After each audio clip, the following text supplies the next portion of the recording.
Who knows what evil lurks in the hearts of men? The shadow knows.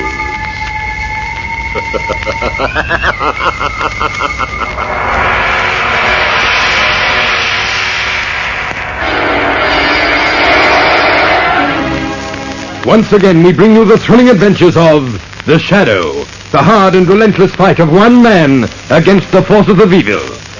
These dramatizations are designed to demonstrate forcibly to old and young alike that crime does not pay.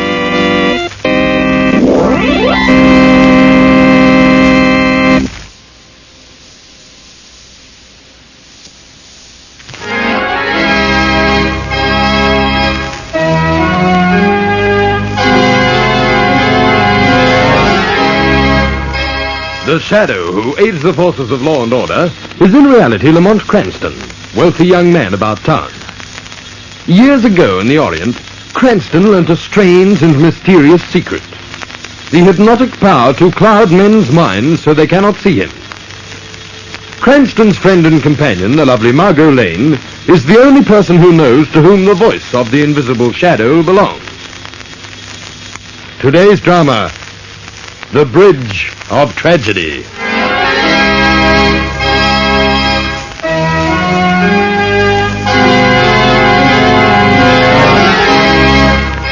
Over the river, men are throwing a web of steel cables and concrete. The bridge. Calculating to the thousandth of an inch, figuring stress and strain of steel supports, computing everything to its minutest fraction. The bridge must be safe and strong and last forever, perhaps. But there is one thing that is not calculated, not figured, not computed. And that, perhaps, is the most important element, the most vital part of the bridge. The workers. The bridge workers.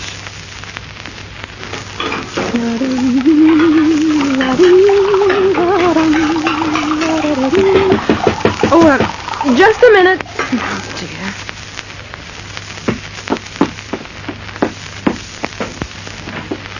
Why, Bill, what's the matter, dear? You're home early. Oh, nothing's the matter, sweetheart. Everything's perfect. I've got a job. Oh, Bill, that is wonderful. But what kind of a job is it? Well, you're not going to be too keen on it. But it's my type of work. Not the bridge, Bill. Oh, you promised. Myra, listen to me, please. I tried to get other kinds of work, but there just isn't any other work for me. I'm a bridge worker. I can't let you and the baby starve. I've been out of a job now for 6 months. Oh, but Bill, you know how I feel when you're up there. Never knowing whether you'll come home each night. Dreading to hear a knock at the door and someone waiting to tell me you've fallen. There's been so many accidents on the new bridge, so many men killed. I'll be careful, Myra. That death siren won't blow for me. Those other men probably said the same thing. Told their wives that they'd be careful, too. Myra, it's my kind of work and we need the money. I start tomorrow.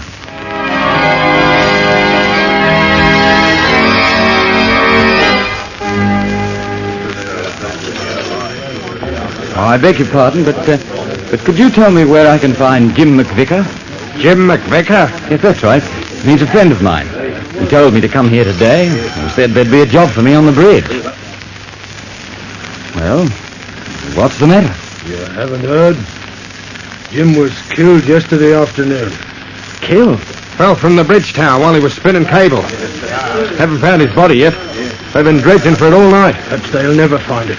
What with the undertow and everything. Killed, and that's what'll happen to all of us if we don't leave this job. There's a hoodoo on the whole darn thing. You've hit it on the head. There's a jinx on this bridge, all right. Too many men have been killed. And then those voices. What voices? You know the saying about the spirits of the bridge workers who were killed on the job coming back and haunting the bridge? That's only a superstition. I never heard any voices. Superstition, eh? Yeah, that's what I thought. But I don't anymore. Jim McVicker heard the voices 2 days before he died. Yeah, and so did Joe and Tom and Tiger and Shorty and all the rest of them that are dead. The voices warned them to leave, but they didn't. Believe you me, if I hear them voices, I'll leave as quick as that. Who do I see about getting a job? You still want one? I need the work. All right, mate. George Austin. He's the contractor for this job. His office is over there. He's doing the ordering now. But you can't say we didn't warn you. Thanks.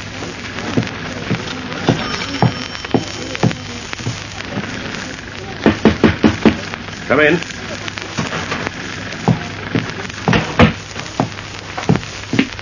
Mr. Austin? Yes? What can I do for you? My name is Bill Wilson. I'm a bridge worker. I want a job. What was the last bridge you worked on? The Great Western. That was about 2 years ago. Yes, I know. Now, I took on different kinds of jobs after it was built. You see, I got married and my wife worried when I understand. And now? I need the job. Seems like I'm not fitted for other kinds of work. I see. Well, before you start, you know it's dangerous work, don't you? We've had quite a few casualties. I know that. You know? Yes, some of the men told me. And I know about the voices, too. Are you sure you still want the job? A man has to work. I see. All right. You're hired. Oh, thank you, Mr. Austin. Just a minute. I'll call Calvin. He's the foreman. He'll tell you what you have to do. Cal? What is it, boss? I want to see you for a minute. Coming right over, Mr. Austin. What is it? Come in. Calvin, I've just hired this man. I want you to show him round, get his name on the payroll. Right. How are you, Mr. Wilson, Bill Wilson. Pleased to know you, Bill. Think you can find something for Wilson to do right away? We're behind schedule, you know. Well, he can work with me on the tower. Oh, fine, Cal. Yes, you are short-handed there. Yes, since yesterday.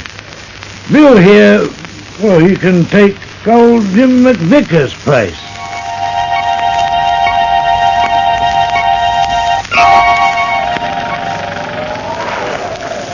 Hey, Bill, how are you doing?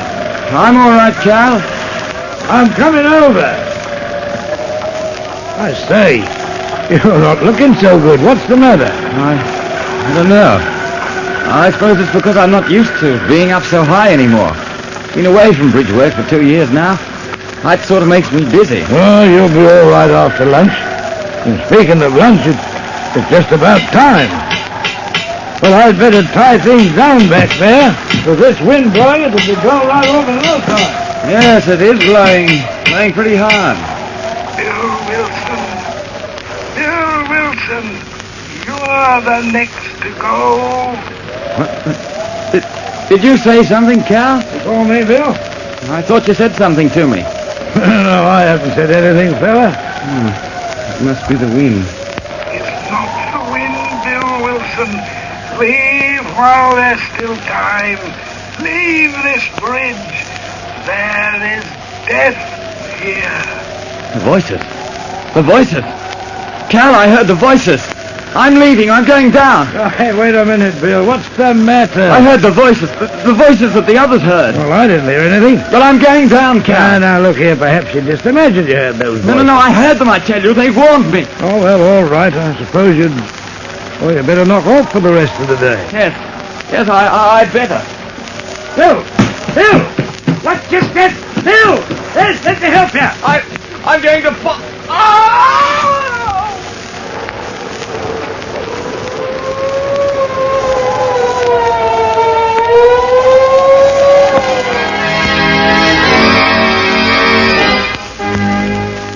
It sounds so weird, Lamont. Each time the voices have been heard, a man has fallen to his death. Yes, I was reading in the paper this morning, Margo, that the contractor, George Austin, is having trouble with the men. They're afraid to go to work. He's had to give them extra bonus to keep them on the job. Why, perhaps that's the answer. What? Perhaps some enemies of Austin's, is doing this to frighten the men. Slow Austin up on his job and ruin him. Well, it seems a pretty horrible thing to do just to cause a man's financial ruin. Yes, I suppose you're right. Oh, it can't be that. But I'm going to find out if... Oh, I wonder who it is. Red. Hello, Miss Lane. Hello? Well, what brings you here? Well, I was cruising around in my cab. I was cruising around and I got to thinking to myself. So I thought, now isn't this a beautiful sort of day, I thought? So then I thought, Miss Lane ought to be out riding. She's all alone, so So she's all alone, is she? And what am I doing here? Oh, I didn't, I didn't know you were here, Mr. Cranston. I didn't say... Oh, gosh. I reckon that was a fox pass all right, that was. No, it wasn't, Red. It was very thoughtful. Come on in. Well, I only thought Miss Lane might want to go shopping or for a drive or something. I thought You that... just wanted a customer, Red. Isn't that it? Yeah, that's it. A customer. Oh. Well, Red, you've got a customer. Me. Oh, where are you going, Lamont? Well, first we're going to Red's house. Yeah, first we're going to my house. What? Red, do you have an old suit that I could wear? Old suit? I'm wearing my old suit now. You can have my new suit if you want to, Mr. Cranston. No. Now, wait a minute. Let me see. Yes, I think the suit you have on would be just about right for me. What? Red, have you a brother? No. But I got two married sisters, Isabel and Clarissa. Well, now you've got a brother, too. Me. I'm your brother. Stan. Stan? But you aren't my brother. I didn't understand. You're not the only one, Red. Lamont, what is all this Stan business? Margo, I'm going to get a job on that bridge as a worker. I want to hear those spirit voices with my own ears. Come on, Red. We've got a job to do. As bridge workers.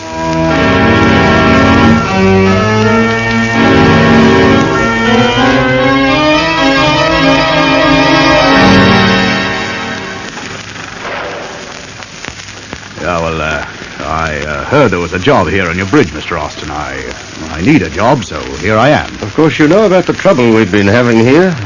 The men killed. Yeah, I read about it. The men think they've been hearing ghost voices. Well, the way I look at it, You still want the job? Eggleston. Stan Eggleston. Of course I want the job. I'm not afraid. My brother Red always says that if you... Oh, just a minute. Come in. Hello, George. What do you want, Bascom? Hell, now. It's not a fine way for a man to talk to his creditor. I warned you that I didn't want you spying around here. Now get out. I just wanted to check up on how the work was progressing. I've good reason for wanting to know. 150,000 good reasons. You'll get your money. Don't worry. Oh, I'm not worrying. But perhaps you are. I read about the trouble you've been having down here, and I just wanted... Just a minute, Bascom. Stan, would you go into the other room and wait? I'll be with you in a minute. What? Oh, yes, certainly, Mr. Austin. Yeah. This one? Yes. All right. Now, what are you trying to do, Bascom? Frighten my men off? You know I've been having trouble. Yes, that's right. Losing quite a few men, aren't you? Behind schedule, too. That's none of your business. Perhaps not, Austin. But it will be my business if you fall down on your commitments. If I do, you'll win. You'll get everything I have. But I haven't failed yet. No, you haven't failed. Yet. But you've only got 30 days more. Get out. Get out and stay out, or I'll have you put out bodily. The siren! That means another man has fallen.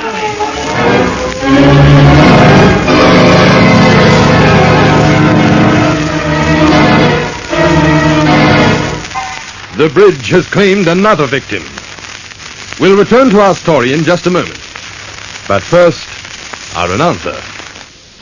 And we turn over the record and continue.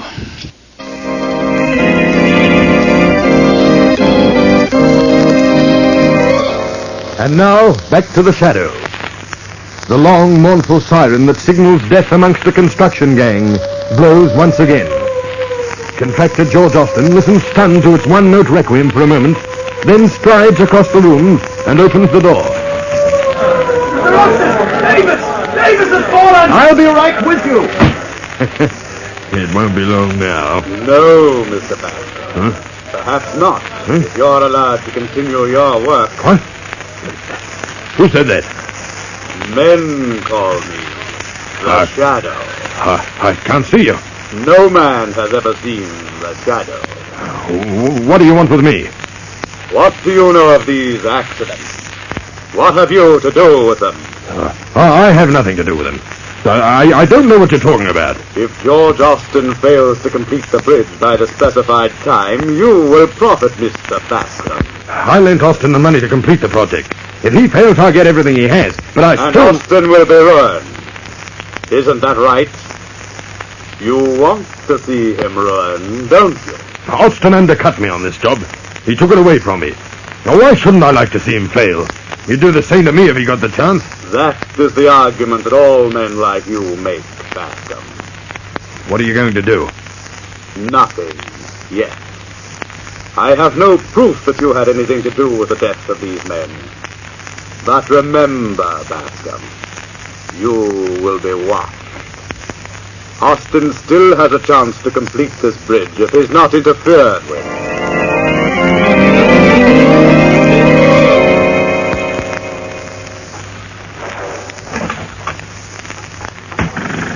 You're the man that wants the job here? My name is Calvin. Mr. Austin asked me to take care of you. He's busy. How do you do? Ever work on the bridge? Well, no, I've been doing... What are you doing here, then? Well, I understood there was a job here. And how do we know that you haven't something to do with these accidents? Well, now, look here. I never been near this place before. What makes you think you can do this kind of work? Well, if you'll just give me the chance, I'll tell you. Go ahead. You see, I've been doing construction work almost all my life. And, I see. What kind? I'm a riveter. Think you could learn to spin cable? I have a crack at it. All right. You're hired. Report for work tomorrow morning. Right. I'll be there. Wait a minute. What's your name? My name, Stan. Stan Eggleston. Stan Eggleston. Yeah, I live with my brother. He's called Red. He drives a cab. Any other relatives, Stan? No, sir. Well, then he'd be the one to... Well, this is just a matter of form, you understand. But in case anything should happen to you, he'd be the one to inform. Is that right?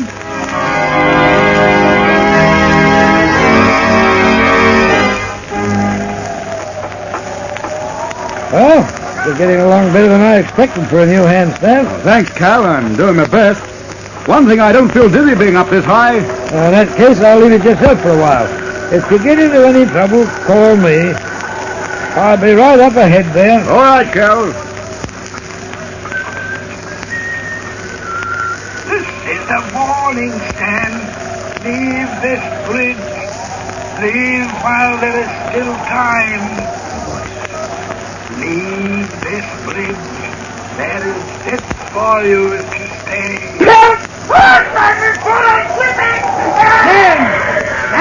Stan! Another one gone.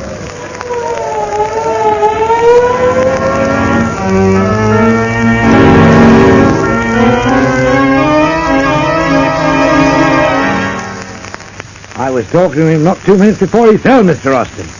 I told him he was getting along fine for a new hand, and then I went to the other end to do my own job, and it happened. Well, the only thing we can do is inform his family. When is this thing going to stop? When is it going to stop?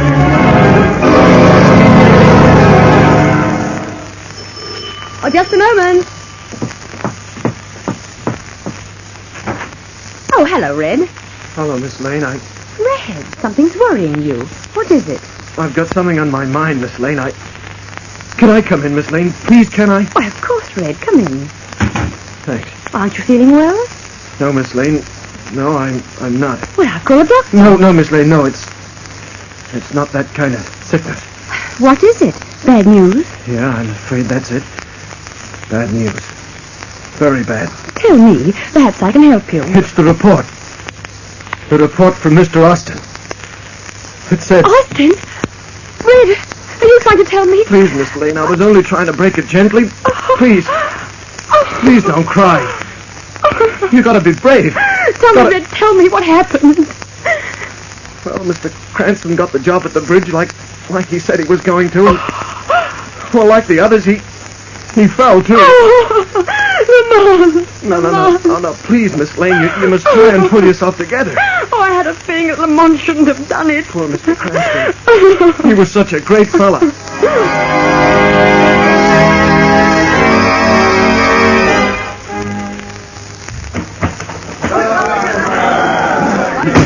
Mr. Austin, the men have quit working. They won't go back. What, Calvin? Oh, they're all quitting. They want their money. I've ordered the cashier to close up. Well, this is the end of everything. What do you want our money, Austin? We're quitting. Mr. Austin, I can't hold them much longer. I'll talk to them. Hey! Men, please, listen to me. Go ahead and talk, Austin, but we're quitting just the same. That's right, we want our money. Tell the paymaster to pay us off. You'll all get your money now if you want to quit. But any of you who want to continue... Don't you understand, Austin? We're leaving for good. That's right, what good is money to us if we're not alive to enjoy it?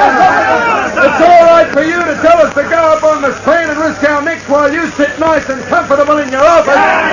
Men, would it make you feel any better if I went up? I've always said that I'd never ask the men working for me to do anything that I wouldn't do myself. And I'll stick to that promise. I'm going up now and prove it.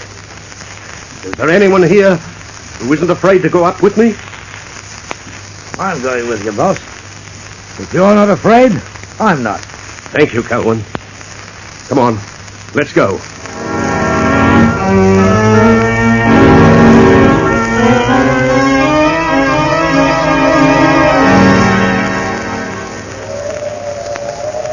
How long have we been up here, Calvin? About half an hour, Mr. Austin. Well, I should imagine that will show the men that the bridge is safe to work on. We'll go down in a few minutes. If the accidents would only stop, I could get more money from the bank. Look at them down there watching. Yes. They expect us to fall. Yes. They're so sure we're going to, it almost seems a shame to disappoint them. What?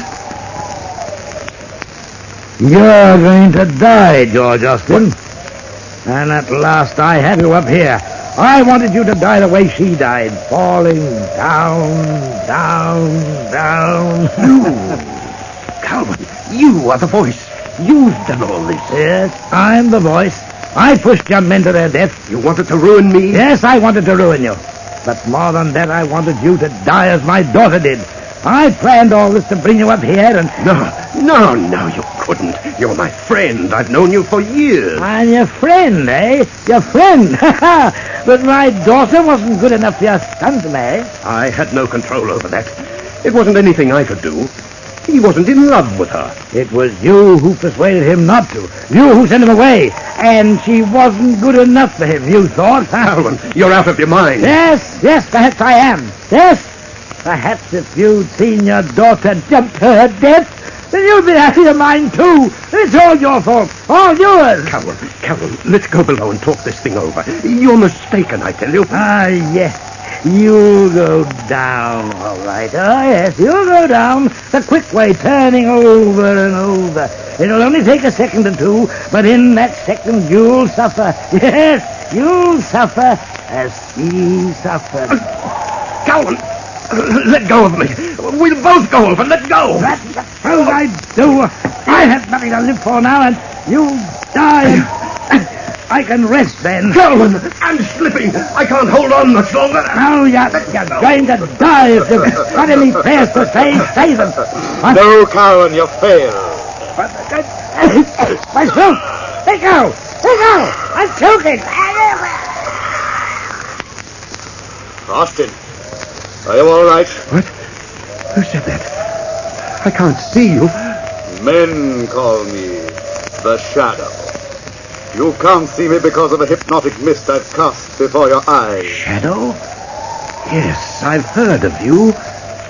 Calvin, where is he? He's lying there, unconscious, Austin. He tried to... Yes, I know. But justice has caught up with him, as it does with all criminals.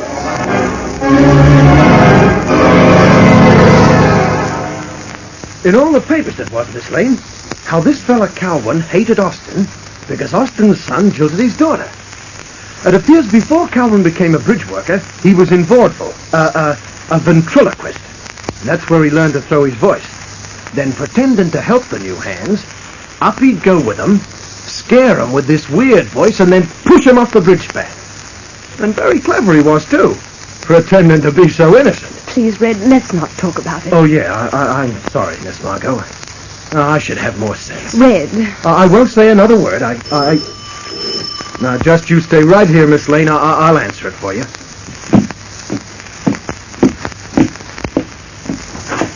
Hello, Red. Oh, hello, Mr. Cranston. What? But you should... Lamont, you're safe. Why, of course, Margot. You didn't think... Oh, Margot. Why didn't you let me know? What a thing to do to me. Margot, I didn't realize. I didn't mean to frighten you. Oh, Lamont, you're safe. That's all that matters. You'll never know how I felt. How did you do it? Well, when Calvin stopped that ventriloquist act of his, I hypnotized him, yelled out, and pretended to fall. Oh, I see. And Calvin thought that you had really fallen without his help. Oh, Lamont. Oh, Lamont. Red. He knows. What? Oh, that I'm the shadow? Oh. No, I don't think so. I don't think Red knows I'm the shadow, Margot. What do you mean, Lamont? The excitement was too much for him. He's fainted. Fainted?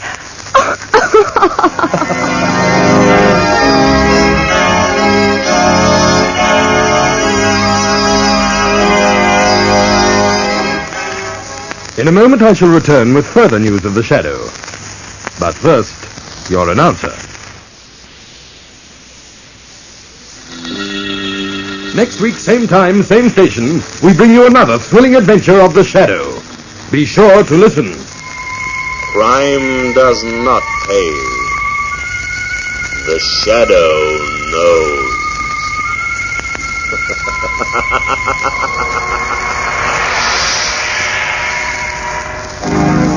This feature is produced by Rex Johnston of Grace Gibson Radio Productions. A masterpiece of suspense.